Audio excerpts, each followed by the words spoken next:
Shalom. உங்கள் அனைவருக்கும் தேவனுடைய கிருபையும் சமாதானமும் பெருகும்படியாக நான் வாழ்த்துகிறேன். நாங்கள் நேரடியாக தேவனுடைய வார்த்தைக்கு நேராக கடந்து செல்வோம். கொலோசையர் 1வது அதிகாரம் 16, 17 வசனங்களை நாங்கள் வாசிக்க கேட்போம். இங்கே அப்போஸ்தலனாகிய பவுல் இந்த கொலோசை சபைக்கு எழுதும் பொழுது இப்படியாக எழுதுகிறார். ஏனென்றால் அவருக்குள் சகலமும் சிருஷ்டிக்கப்பட்டது. யார் அவர்? இயேசு கிறிஸ்துவுக்குள் சகலமும் சிருஷ்டிக்கப்பட்டது. பரலோகத்தில் உள்ளவைகளும் பூலோகத்தில் உள்ளவைகளும் ஆகிய காணப்படுகிறவைகளும் காணப்படாதவைகளுமான சகல வஸ்துக்களும், சிங்காசனங்களானாலும் கர்த்தத்துவங்களானாலும் துரைத்தனங்களானாலும் அதிகாரங்களானாலும் சகலமும் அவரை கொண்டும் அவருக்கென்றும் சிருஷ்டிக்கப்பட்டது. அவர் எல்லாவற்றிற்கும் முந்தினவர், எல்லாம் அவருக்குள் நிலைத்திருக்கிறது என்று சொல்லி இங்கே அப்போஸ்தலனாகிய பவுல் சொல்லுகிறதை நாங்கள் பார்க்கலாம். அப்ப இந்த பூமியில சகல காரியங்களுமே, பூமியா இருக்கலாம் பரலோகமாக, எல்லாவற்றிலுமே சகல காரியங்களுமே கிறிஸ்துவுக்காகவும் கிறிஸ்துவை கொண்டும் சிருஷ்டிக்கப்பட்டிருக்கிறது. அவருக்கென்றே சிருஷ்டிக்கப்பட்டது, அவருக்காகவே சிருஷ்டிக்கப்பட்டிருக்கிறது. இன்றைக்கு தேவனுடைய பிள்ளைகள், குறிப்பாக கிறிஸ்தவர்கள், இந்த இயேசு கிறிஸ்துவை ஒரு குறிப்பிட்ட வட்டத்துக்குள்ளாக அவர்களை உள்ளடக்கி விட்டார்கள், மட்டுப்படுத்தி விட்டார்கள். கிறிஸ்து என்று சொன்னால் இவ்வளவுதான், கடவுள் என்று சொன்னால் இவ்வளவுதான், ஆராதனையா அல்லது வார்த்தையை வாசிக்கிறதா, இதுதான் கடவுள், இதுக்குள்ளதான் கடவுள் மகிமைப்படுவார். நாங்க 2 பாட்டு படிச்சா ஆண்டவர் சந்தோஷப்படுவாரு, சபைக்கு போனா ஆண்டவர் சந்தோஷப்படுவாரு, ஆராதனையில கலந்து கொண்டா ஆண்டவர் சந்தோஷப்படுவாரு. இப்படி ஆராதனை, சபை, வார்த்தை, பாடல் இப்படின்னு சொல்லி இதுக்குள்ள மாத்திரம் கடவுளை மட்டுப்படுத்தி விட்டார்கள். இதனால இன்றைக்கு தேவனுடைய பிள்ளைகள் அவர்களுடைய வாழ்க்கையின் மற்ற பகுதிகளிலே ஒரு செழிப்பை, அல்லாவிட்டால் ஒரு விருத்தியை, ஒரு சந்தோஷத்தை, ஒரு மகிழ்ச்சியை அவர்களால் பார்க்க முடியவில்லை. ஆராதனைக்கு போய் நல்லா ஆராதிக்கிற பிள்ளைகள் நல்லா ஆராதிக்கிறாங்க, நல்ல பாட்டு படிக்கிறாங்க, நல்ல வேதம் வாசிக்கிறாங்க. ஆனால் அவங்களுடைய வாழ்க்கையில மற்ற பகுதிகளை பார்த்தீங்கன்னு சொன்னால், குறிப்பாக ஒரு தொழிலா இருக்கலாம், அல்லது படிப்பா இருக்கலாம், அல்லது அவருடைய குடும்ப வாழ்க்கையா இருக்கலாம், இவைகளை எடுத்து பார்க்கிற பொழுது அவைகள் கேள்விக்குறியாகவே இருக்கிறது. நல்லா ஆராதிக்கிற பிள்ளைகளுடைய வாழ்க்கையில் ஒரு தொழில் கேள்விக்குறியாக இருக்கிறது, பொருளாதாரம் ஒரு கேள்விக்குறியாக இருக்கிறது, படிப்பு ஒரு கேள்விக்குறியாக இருக்கிறது. ஏனென்று சொல்லி பார்க்கிற பொழுது இப்படிப்பட்ட தேவனுடைய பிள்ளைகள் கடவுளை ஒரு குறிப்பிட்ட வட்டத்துக்குள்ளே மட்டுப்படுத்தி விட்டார். கடவுள் என்றா ஆராதனை தான், கடவுள் என்றா சபை மட்டும்தான், அது மட்டும்தான், பாட்டு 2 பாட்டு படிச்சா ஆண்டவருக்கு பிடிக்கும். நான் வேலைக்கு போறது அதை குறிச்சு அவர்கள் கடவுளோட கூட ஒரு எண்ணம் இல்லை. நான் வேலைக்கு போறதை கடவுள் விரும்புகிறார், நான் தொழில் செய்கிறதை கடவுள் விரும்புகிறார், என் தொழிலை அவர் ஆசீர்வதிக்கிறார், நான் தொழிலுக்கு போகும்பொழுதும் தொழிலையும் தேவன் இருக்கிறார், தொழில் செய்கிற என்னுடைய அலுவலகத்திலையும் இயேசு இருக்கிறார், அங்கேயும் இயேசு அதை விரும்புகிறார் என்கிறதை இன்னைக்கு இவர்கள் அறியாமல் இருக்கிறார். நான் படிக்கிறதை இயேசு விரும்புகிறார், என்னுடைய படிப்பில் அவர் கூட இருக்கிறார், ஞானத்தை அவர்தான் தருகிறார். இந்த தெளிவு, அறிவு இன்றைக்கு அநேகருக்கு இல்லாதனால தன்னுடைய படிப்பிலையா இருக்கலாம், தொழிலையா இருக்கலாம், என் குடும்ப வாழ்க்கையில கூட சமாதானம் இல்லாமல் பிரிவினைகள், குழப்பங்கள், போராட்டங்கள், இப்படி இன்றைக்கு தேவனுடைய பிள்ளைகள் வாழ்ந்து கொண்டிருக்கிறார்கள். இங்கே இந்த வசனம் சொல்கிறது, ஏனென்றால் அவருக்குள் சகலமும் சிருஷ்டிக்கப்பட்டது, பரலோகத்தில் உள்ளவைகளும் பூலோகத்தில் உள்ளவைகளும் ஆகிய காணப்படுகிறவைகளும் காணப்படாதவைகளுமான சகல வஸ்துக்களும், சிங்காசனங்களானாலும் துரைத்தனங்களானாலும் அதிகாரங்களானாலும் சகலமும் அவரை கொண்டும் அவருக்கென்றும் சிருஷ்டிக்கப்பட்டிருக்கிறது. ஒன்றை புரிந்து கொள்ள வேண்டும், நீங்க இந்த உலகத்துல என்ன காரியத்தை செய்தால் எல்லாமே அவருக்குள்ளதான், கிறிஸ்துவுக்குள்ளதான் அது இருக்கிறது என்பதை நீங்கள் புரிந்து கொள்ள வேண்டும். நீங்க எங்க இருக்கிறீங்க? நீங்களும் கிறிஸ்துவுக்குள்ளதான் இருக்கிறீங்க என்றதை நீங்க புரிந்து கொள்ள வேண்டும்.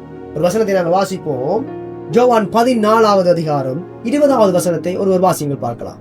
நான் என் பிதாவிலும் நீங்கள் என்னிலும் நான் உங்களிடம் இருக்கிறதை அந்நாளில் நீங்கள் அறிவீர்கள். ஆமென். இங்கே இயேசு சொல்லுகிறார், நான் என் பிதாவிலும். தெரியும், நம்முடைய தேவன் திரியேக தேவன், பிதா, குமாரன், பரிசுத்த ஆவியாகிய திரியேக தேவனாய் இருக்கிறார்.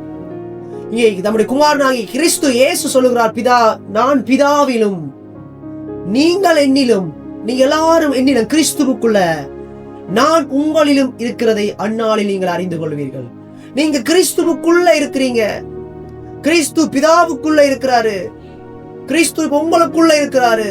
அப்ப இது எல்லாமே கிறிஸ்துவுக்காகவே எல்லாம் படைக்கப்பட்டது, கிறிஸ்துவுக்காகவே எல்லாம் நடக்கிறது, அவரை கொண்டும் அவருக்கென்றும் எல்லாம் சிருஷ்டிக்கப்பட்டிருக்கிறது. அப்படின்னா இந்த உலகத்துல இருக்கிற எல்லாம், பூலோகத்துல இருக்கிறதா இருக்கலாம், பரலோகத்துல இருக்கலாம், எல்லாமே கிறிஸ்துவுக்குள்ளதான் இருக்கிறது, கிறிஸ்துவுக்குள்ளதான் இருக்கிறது.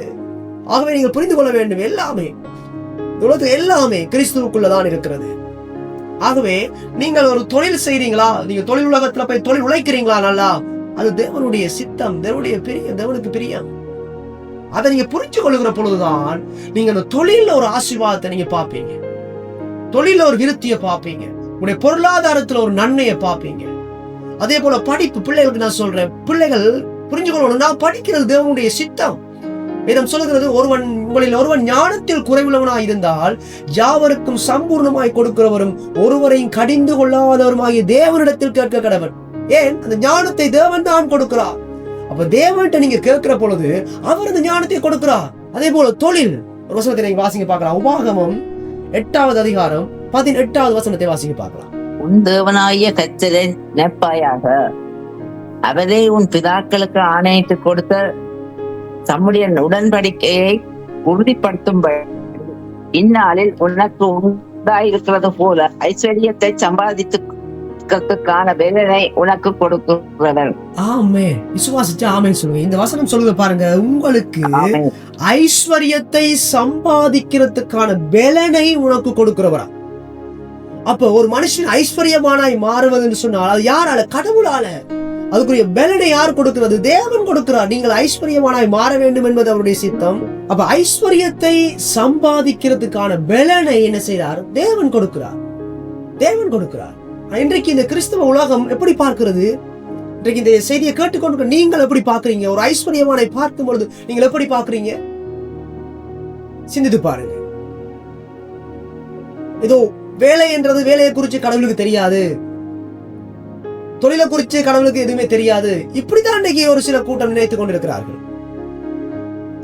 புரிஞ்சு கொள்ளணும், எல்லாமே கிறிஸ்துவுக்குள்ளதான், எல்லாமே கிறிஸ்துவுக்குள்ள.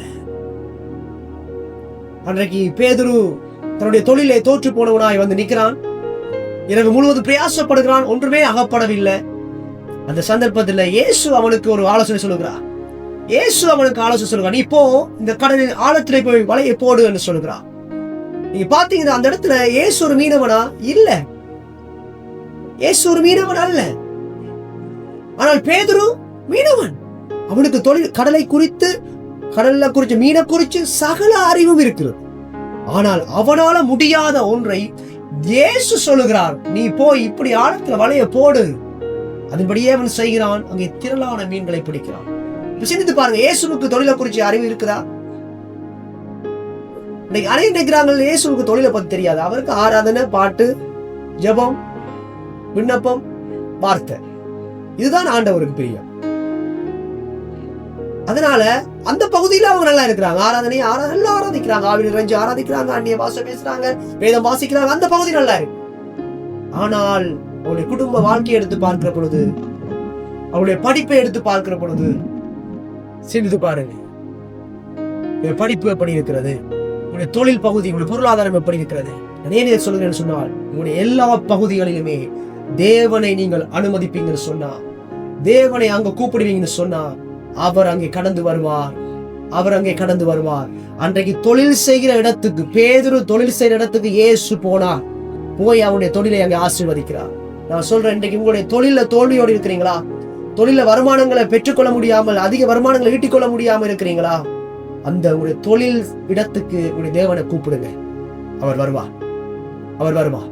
உங்களுக்கு ஐஸ்வர்யத்தை சம்பாதிக்கிறதுக்கான பலனை கொடுக்கிறவர் அவர்தான், அவரை கூப்பிடுங்க. நீங்க ஆராதனை நடத்த போகும்போது நாங்க கூப்பிடுவோம், ஆண்டவரே நீங்க வாங்க, ஆராதனைக்கு வாங்க, நீங்க நடத்துங்கப்பா அப்படின்னு சொல்லுவோம். அதே நேரத்தில் எத்தனை பேர் தொழில் செய்யற இடத்துல கூப்பிடுறீங்க, ஆண்டவரே நீங்க நான் தொழிலுக்கு போறேன், நீங்க எனக்கு வாங்க, நீங்க என்னோட வாங்க, நீங்க எனக்கு எப்படி தொழில் செய்யறது கற்றுத்தாங்க, என் தொழிலை நீங்க ஆசீர்வதிங்க, நீங்க என்னோட கூட இருந்து நடத்துங்க. எத்தனை பேர் நீங்க கேட்கறீங்க? சிந்தித்து பாருங்க. ஏன் நீங்க நினைக்கிறீங்க தொழிலை குறித்து கடவுளுக்கு தெரியாது? தொழிலை குறித்து கடவுளுக்கு தெரியாது, அவர் ஆராதனை மட்டும்தான் அவர் தெரியும். இப்படி நினைச்சு கொண்டிருக்கிறீங்க. இல்லை, நீ கையிட்டு செய்யும் எல்லா வேலைகளிலும் உன் தேவனாய கர்த்தர் நான் உன்னை ஆசீர்வதிப்பேன் என்றாரு. நீங்க செய்கிற தொழிலை அவர் ஆசீர்வதிக்கிறவர். இதை குறிச்ச ஒரு அறிதல் இல்லாததுனாலதான் இன்றைக்கு அநேகருடைய வாழ்க்கையிலே பல பல பகுதிகள் வெறுமையாகவும் பிரச்சனையாகவும் குறைவாகவும் காணப்பட்டு கொண்டிருக்கிறது. ஒரு சிலர் நினைக்கிறாங்க ஊழியம் செய்யறது மட்டும்தான் கடவுளுக்கு பிரியம், ஊழியம் செய்யறது மட்டும்தான் கடவுளுக்கு பிரியம். எது ஊழியம் என்று சொல்லி இன்னைக்கு தெரியாதனால இன்னைக்கு அநேக தன்னுடைய வாழ்க்கையிலே ஊழியத்தை மட்டும்தான் கனமா நினைக்கிறார்கள். மற்ற தொழில் செய்வதையோ படிப்பதையோ மற்ற காரியங்கள் செய்வதையோ அவர்கள் கடவுளுக்கு பிரியமில்லை என்று சொல்லி நினைத்துக் கொண்டிருக்கிறார்கள். சிந்தித்து பாருங்க, நீங்க கடவுளுக்கு கொடுப்பது ஒரு ஊழியம். நீ கடவுளுடைய ராஜ்யத்துல நீங்க கொடுக்குறீங்க பாருங்க, சபைகளை கட்டி எழுப்புறீங்க பாருங்க, ஊழியக்காரனை தாங்குறீங்க பாருங்க, அது ஒரு ஊழியம். அதை நீங்க செய்யணும்டா நீங்க உழைக்கணும், நீங்க சம்பாதிக்கணும். அதுக்காகத்தான் தேவன் உங்களுடைய தொழிலை ஆசீர்வதிக்கிறார், உங்களுடைய கையின் பிரயாசத்தை பெருக பண்ணுகிறார். நீ செய்வதெல்லாம் வாய்க்கும் என்று சொல்லி உன்னை ஆசீர்வதிக்கிறார். எதற்காக? நீ தேவனுடைய ராஜ்யத்துக்கு நீயும் தேவை, நீ தேவனுடைய ராஜ்யத்துக்கு தேவை. இன்னைக்கு ஒரு சில விசுவாசிகளுடைய தேவ பிள்ளைகளுடைய எண்ணம் அப்படின்னா, ஊழியம் செய்கிறவர்களை நல்லா நினைப்பாங்க, கனமா மதிப்பாங்க. அதே தொழில் செய்கிறவர்களை பார்த்து மதிக்க மாட்டாங்க.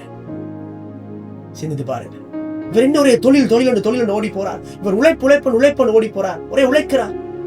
அவனுக்கு தேவன் அதை உழைப்பதற்குரிய கிருபையை கொடுத்திருக்கிறாரா? அவனை வாழ்த்துங்க, அவனை வாழ்த்துங்க.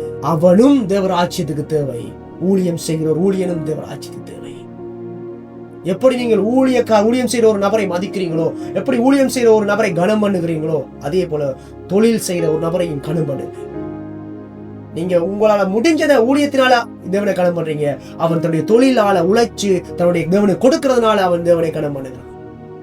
நீங்க வசனத்தை வாசிங்க, லூக்கா 8வது அதிகாரம் 3வது வசனத்தை வாசிங்க பார்க்கலாம். ஒருவர் ஹெரோதின் காரியக்காரனான ஊசாவின் மனைவியாகிய யோவன்னாலும் சூசன்னாலும் தன் ஆசிகளால் அவருக்கு ஊழியம் செய்து கொண்டு வந்த அநேக அவருடனே இருந்தார்கள். இங்கே பாருங்க, இயேசு ஊழியம் செய்த நாட்கள்ல ஏரோதின் காரியக்காரனான கூசாவின் மனைவியாகிய யோவன்னாலும் சூசன்னாலும் தங்கள் ஆஸ்திகளால் அவருக்கு ஊழியம் செய்து கொண்டு வந்த மற்ற அநேக ஸ்திரீகளும் அவருடனே இருந்தார்கள். யாரோட நினைக்கிறீங்களா? இயேசுவோட 12 சீசர்கள் மட்டும்தான் இருந்தாங்க. வசனம் சொல்லுகிறது, இயேசுவுக்கு தங்கள் ஆஸ்திகளால், அதாவது சொத்து காசு இதுகளை கொடுத்து இயேசுவுக்கு கொடுத்து அதனால ஊழியம் செய்து வந்த மற்ற அநேக ஸ்திரீகளும் இயேசுவோடு இருந்தார்களாம். சிந்தித்து பாருங்க, இது இன்னைக்கு அநேகருக்கு தெரியாது. சில நினைக்கிறாங்க இயேசுக்கு 12 சீசர்கள் மட்டும்தான் இருந்தாங்க. அநேக பெண்கள் இயேசுவோடு இருந்திருக்கிறாங்க. எதுக்கு தெரியுமா? இயேசுக்கு காசுகளை ஆஸ்திகளை கொடுத்து அந்த ஊழியத்துல தாங்கி இருக்கிறாங்க. தேவனுடைய ராஜ்யத்துக்கு எல்லாம் தேவைங்க. பணம் தேவனுடைய ராஜ்யத்துக்கு தேவை, ஆஸ்தி தேவனுடைய ராஜ்யத்துக்கு தேவை, சொத்து தேவனுடைய ராஜ்யத்துக்கு தேவை, சபையில கட்டுறதுக்கு தேவை. எப்படி சபை கட்டப்படும், எப்படி தேவனுடைய ராஜ்யம் கட்டப்படும், எப்படி சுவிசேஷங்கள் அறிவிக்கப்படும், இதெல்லாம் தேவை. இதன்றைக்கு கிறிஸ்தவ உலகம் புரியாதனால, தேவனுடைய பிள்ளைகள் புரியாதனால இதன்றைக்கு வெறுக்கிறாங்க. ஆசீர்வாதங்களை, சொத்துக்களை, ஐஸ்வர்யங்களை வெறுக்கிறாங்க. இது தேவை, தேவனுடைய ராஜ்யத்துக்கு தேவை. பொன் வெள்ளி தேவனுடைய ராஜ்யத்துக்கு தேவை. அன்றைக்கு இஸ்ரவேல் ஜனங்கள் எகிப்தில இருந்து புறப்படுகிற பொழுது தேவன் அவர்களுக்கு பொன்னையும் வெள்ளியையும் கொடுத்து அனுப்புகிறார். அவர்கள் பொன்னையும் வெள்ளியையும் அந்த எகிப்திலிருந்து பெற்றுக்கொண்டு இஸ்ரவேல் ஜனங்கள் கடந்து வருகிறார்கள். அதே அந்த ஜனங்கள்கிட்ட தேவன் சொல்கிறார், என்னுடைய தேவ ராஜ்யத்தை கட்டுவதற்காக கொண்டு வாங்கன்னு சொல்றாரு. அவர்கள் பொன்னையும் வெள்ளியையும் கொண்டு கொடுக்கிறார்கள் தேவனுடைய ராஜ்யத்தை கட்டுவதற்கு. சிந்தித்து பாருங்க, ஏன் தேவன் உங்களை ஆசீர்வதிக்கிறார்டா? தேவனுடைய ராஜ்யத்துக்கு நீங்க தேவை. நீங்களுடைய சொத்துக்கள், உங்களுடைய ஆஸ்திகள் தேவனுடைய ராஜ்யத்துக்கு தேவை. அதனால உங்களுடைய தொழில் உலகமா இருக்கலாம், நீங்க தொழில் செய்கிற இதா இருக்கலாம், படிப்பா இருக்கலாம், மற்ற காரியங்கள் எல்லாவற்றிலும் தேவன் நாமம் மகிமைப்படும். மற்ற எல்லாவற்றையும் தேவன் மகிமைப்படுகிறார், மற்ற எல்லாவற்றையும் தேவன் நிறைந்திருக்கிறார். எல்லாம் அவருக்குள்ளதான் இருக்கிறது. அப்படி அதை செய்கிற பொழுது அவருடைய ஆசீர்வாதத்தோடு, அவருடைய கிருபையோடு, அவருடைய இரக்கத்தோடு நீங்க அதை செய்கிற பொழுது நீங்கள் அதுல வெற்றி பெற முடியும். நீங்க அதை விரும்பணும். நீங்க அதை விரும்பணும். இது தேவனுக்கு சித்தம். இது தேவனுடைய சித்தத்தின்படிதான் நான் அந்த தொழிலை செய்யறேன். இதை விரும்புகிற பொழுது தொழிலை தேவன் ஆசீர்வதிக்கிறார். நீங்க தொழில் செய்கிற பொழுது தேவன் அங்க கூப்பிடுங்க, பரிசுத்த ஆவியானவர் தொழில கூப்பிடுங்க. ஆவியானவரை நீங்க எனக்கு கற்றுத்தாங்க. சொல்றாரு, உனக்கு ஐஸ்வர்யத்தை சம்பாதிக்கிற பலனை நான் தான் உனக்கு தாரேன்டா, நான் தான் உனக்கு தாரேன். அவரை கூப்பிடுங்க. உங்க தொழில அவரை கூப்பிடுங்க, பொருளாதார பகுதியில் அவரை கூப்பிடுங்க, உங்களுடைய படிப்புல அவரை கூப்பிடுங்க, உங்க குடும்ப வாழ்க்கையில அவரை கூப்பிடுங்க. நீங்க மற்ற என்னென்ன காரியங்களை செய்றீங்களோ எல்லாவற்றிலும் அவரை கூப்பிடுங்க. எல்லாவற்றிலும் அவர் நிறைந்து இருக்கிறார். எல்லாம் அவருக்கென்றும் அது அவருக்குள்ள அது சிருஷ்டிக்கப்பட்டிருக்கிறது. அவருக்குள் சகலமும் சிருஷ்டிக்கப்பட்டிருக்கிறது. அது பரலோகத்தில் இருக்கிறதா இருக்கலாம், பூலோகத்தில் இருக்கிறதா இருக்கலாம், சிங்காசனங்களானாலும் அரசியலானாலும் எதுவா இருந்தாலும் எல்லாமே அவருக்குள்ள. ராஜாக்களை தனி ராஜாக்களை ஏற்படுத்துகிறவர் அவர். இன்னைக்கு அரசியல கிறிஸ்தவர்கள் வெறுப்பார்கள். அரசியல் என்றா ஐயோ அது பாவம் எங்க சொல்லி இருக்கு? ராஜாக்களை தனி ராஜாக்களை ஏற்படுத்துகிறவரே அவர்தான், தேவன் தான். சிந்தித்து பாருங்க. இன்னைக்கு எது நல்லது எது கெட்டது என்று சொல்லி இன்னைக்கு தெரியாதனால இன்னைக்கு பிசாசானவன் இன்னைக்கு தேவன் நல்லதையும் கெட்டதுன்னு சொல்லி தேவ பிள்ளைகளை அதை வெறுக்க வச்சு அவருடைய வாழ்க்கையில அதை அனுபவிக்க முடியாதபடிக்கு குறைவுகளோடு கஷ்டங்களோடு இன்னைக்கு அவருடைய வாழ்க்கையை நடத்தி கொண்டிருக்கிறார்கள். நினைப்பில் இருக்கிற அன்பு தேவனுடைய பிள்ளைகளை நான் உங்களுக்கு சொல்கிறேன், தேவனிடத்திலே கற்றுக்கொள்ளுங்கள், சத்தியத்தை கற்றுக்கொள்ளுங்கள். அந்த சத்தியம் உங்களை விடுதலை ஆக்கும். சத்தியம் உங்களை விடுதலை ஆக்கும். நான் உங்களுக்காக செபிக்க போகிறேன்.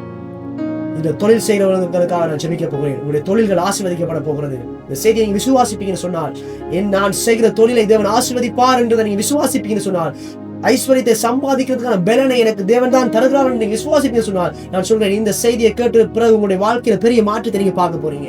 உங்க தொழில பெரிய ஒரு மாற்றத்தை பார்க்க போறீங்க. பெரிய ஒரு ஐஸ்வர்யங்களை, பெரிய ஆசீர்வாதங்களை நீங்க பார்க்க போறீங்க. நான் உங்களை ஆசீர்வதிக்கிறேன். உங்களுடைய கையின் பிரயாசங்கள் ஆசீர்வதிக்கப்படுவதாக, உங்களுடைய தொழில்கள் ஆசீர்வதிக்கப்படுவதாக, உங்களுடைய வியாபாரங்கள் பெருகும்படியாக நான் உங்களை ஆசீர்வதிக்கிறேன். உங்களுடைய குடும்பத்திலே பொருளாதாரத்திலே எந்த குறைவும் இல்லாமல் நீங்கள் ஆசீர்வாதமாக இருக்கும்படியாக நான் உங்களை ஆசீர்வதிக்கிறேன். நீங்கள் தேவனுக்கு அதிகமாக கொடுக்கிறவர்களாய் நீங்கள் மாறும்படியாக நான் உங்களை ஆசீர்வதிக்கிறேன். அநேக திருச்சபைகளை கட்டுகிறவர்களாய் நீங்கள் மாறும்படியாக நான் உங்களை ஆசீர்வதிக்கிறேன். தேவ ஊழியங்களை தாங்குகிறவர்களாய் நீங்கள் மாறும்படியாக நான் உங்களை ஆசீர்வதிக்கிறேன்.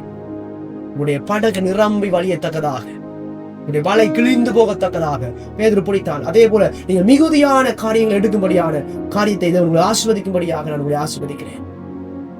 நான் இருக்கிற இடத்துல கண்களை மூடுவோம். நீங்கள் நேசிக்கிற அன்பு பரலோக பிதாவே, உங்களுடைய ஜீவன் உள்ள வார்த்தைகளை உங்களுடைய பிள்ளைகள் கேட்டிருக்கிறாங்கப்பா. உங்களுடைய வாழ்க்கையிலே எல்லா பகுதிகளிலும் உம்மை மகிமைப்படுத்துகிறவர்களாய், ஆசீர்வதிக்கப்பட்டவர்களாய், எல்லாம் உமக்குள்ளே சிருஷ்டிக்கப்பட்டிருக்கிறது என்கிறதான ஒரு அறிதலோடு கூட, எல்லாவற்றிலும் நீ நிறைந்திருக்கிறீர், எல்லாம் உமக்குள்ளே இருக்கிறது என்கிறதான ஒரு தெளிவோடு கூட தங்களுடைய வாழ்க்கையின் எல்லா பகுதிகளிலும் உங்களுடைய பிள்ளைகள் ஆசீர்வதிக்கப்படுவார்களாக. இவர்கள் கையிட்டு செய்கிற தொழில்கள் ஆசீர்வதிக்கப்படுவதாக, இவர்களுடைய படிப்புகள் ஆசீர்வதிக்கப்படுவதாக, உடைய குடும்பத்தினுடைய குடும்ப வாழ்க்கைகள் ஆசீர்வதிக்கப்படுவதாக, பிள்ளைகளுடைய எதிர்காலங்கள் ஆசீர்வதிக்கப்படுவதாக, பிள்ளைகள் என்னென்ன காரியங்களை கையிட்டு செய்கிறார்களோ எல்லாவற்றிலும் நன்மையை பெற்றுக் கொள்வார்களாக. நான் இயேசுவின் நாமத்தில் ஆசீர்வதிக்கிறேன். இந்த செய்தியை யாரெல்லாம் எங்கெல்லாம் என்று கேட்டுக்கொண்டிருக்கிறார்களோ இப்பொழுது என்னுடைய வாழ்க்கையில் ஒரு ஆசீர்வாத கதவு திறக்கும்படியாக நான் செபிக்கிறேன். அப்பா, பிள்ளைகள் நன்மையை பார்க்கட்டுக்கு, நன்மையை பார்க்கட்டுக்கு. நன்மையான எந்த ஈவும் பூர்ணமான எந்த வரமும் ஜோதிகளின் பிதாவினிடத்திலிருந்து இறங்கி வருகிறதே. நன்மையை செய்கிற உம்மிடத்திலிருந்து இவர்கள் அந்த நன்மையை பெற்றுக் கொள்வார்களாக. விசுவாசித்து நன்மையை பெற்றுக் கொள்வார்களாக. பிள்ளைகளை நான் மனதார ஆசீர்வதிக்கிறப்பா. தேவ கிருபையும் சமாதானம் உங்களுடைய வாழ்க்கையில் உண்டாகட்டும். இயேசுவின் நாமத்தில் ஜெபிக்கிறேன் நல்ல பிதாவே. ஆமென், ஆமென், ஆமென். God bless you. கர்த்தர் உங்களை நிறைவாய் ஆசீர்வதிப்பாராக.